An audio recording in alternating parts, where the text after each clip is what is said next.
I lived in the town of Orem, and then it's really connected to a town called Provo.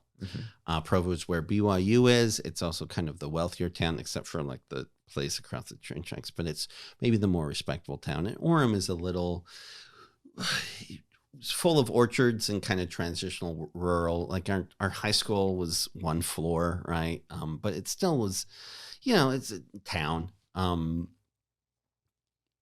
A city even, but it was also my dad was a BYU professor, but he was also the first BYU prep professor to get divorced, right? And he had to buy half of the house back, buy his ex-wife out and everything, and then had all these kids, and we were definitely one of like the poor professors. Being a professor's kid was like kind of the elite. But then except if my dad was that professor, sort of thing. He was the bearded one. He was the first one to get divorced. We lived in a house that smelled like boys and books and cats. And it was just, and it was this weirdo. But one day and you'd find other weirdos, and my friend Jason Reynolds, he lived in this house that used to be connected to farmland, right? And his family, over the generations, slowly sold that out to the mall. And so he had a house that was in the middle of the mall parking lot. And we would all hang out there, and the weirdos. And because I was really kind of a gentle, sober kid, while my friends were smoking pot in the bushes of Jason Reynolds' house, I would sometimes sit on this wall and just think and be a, weird teenager. And one day, this carload of Provo girls shows up, and they're like, hey. And I had this thing. I wore kind of like a uniform I would wear like a white t-shirt and then like ripped jeans, right? Mm-hmm. And then I had like a weirdo haircut, right? And they were like, hey, do you want to come to the mall with us? And it was a bunch of kind of well-to-do girls who were like, who's this bad boy, right? Yeah. And we went to the mall, and kind of hung out and did things, and one of the girls end up inviting me to this New Year's dance, and it kind of a friendship with these Provo girls happened, and I started dating one of them, and they were kind of the weird girls who lived in nice houses and just definitely didn't fit in, right? And it was kind of a beautiful sort of expansion, a union of two misfit cultures, right? Should I say her name? Let's call her Anne. That's not her name, but that's close enough. But so Anne lived in this neighborhood of houses that was kind of nestled against the mountains.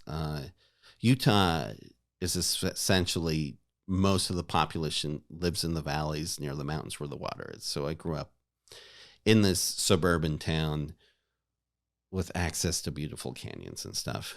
And her house was, I had to walk through an area called the River Bottoms, where that was exactly what it is, kind of wooded area full with the Provo River was there. And it was an interesting walk, and there were like abandoned houses there and raccoons and hobos, and it was fun. It doesn't exist anymore. Donny Osmond has a house there. It's all gone. But and so I would walk to Anne's house some days, right? A lot of days. From my house, I would walk the 2 miles uphill to her house, 2 or 3 miles. And then we would go hang out and watch movies, and we got really, and we were watching the movie Dark Crystal. Do you know Dark Crystal, the Jim Henson puppet movie? It's all set. It's beautiful. It's a whole. There's these kind of elf creatures called gelflings, and I had mentioned that Anne looked like a gelfling, and she was just this beautiful, weird girl, and we would go and we would watch the dark crystal and like make out, right? Mm-hmm. And one day, it was during Thanksgiving break. Her whole family was out of the house, and I had walked, and we were at our house, and we're on the couch, and we are making out, and she's like crawling on top of me, and we're at the point where we're feeling things, right? And we're 16 and just, and it's getting, and my hands are like, I think still the sexiest part of the female body is the rib cage, right? Because there's an echo of boob there, right? And it just is like, there's just a tingle. I just remember just my palms tingling from like, wow, you could start to just like feel like there's also the promise of whiting. It's just, it's crazy, right? And then she's there, and we're obviously, we're doing that, dry humping, that Levi, there's like that sort of painful friction, and we're doing what we can, and I think we have like gotten the most out of everything we were doing at the time, like you couldn't get any, and it was just electric teen Mormon horniness was happening. So she looks at me, and she puts her hands like on my belly, right? And it's just like, and touches the top of my belt. She's and she looks at me, and I look at her, and we know that like this is not something you're supposed to do. Mm-hmm. She is like, and we kind of, and look, nod and eyes widen, and kind of give her the go ahead. And she takes her one finger and just, and I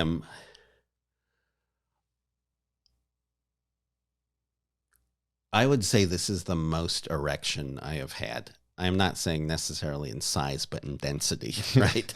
It was,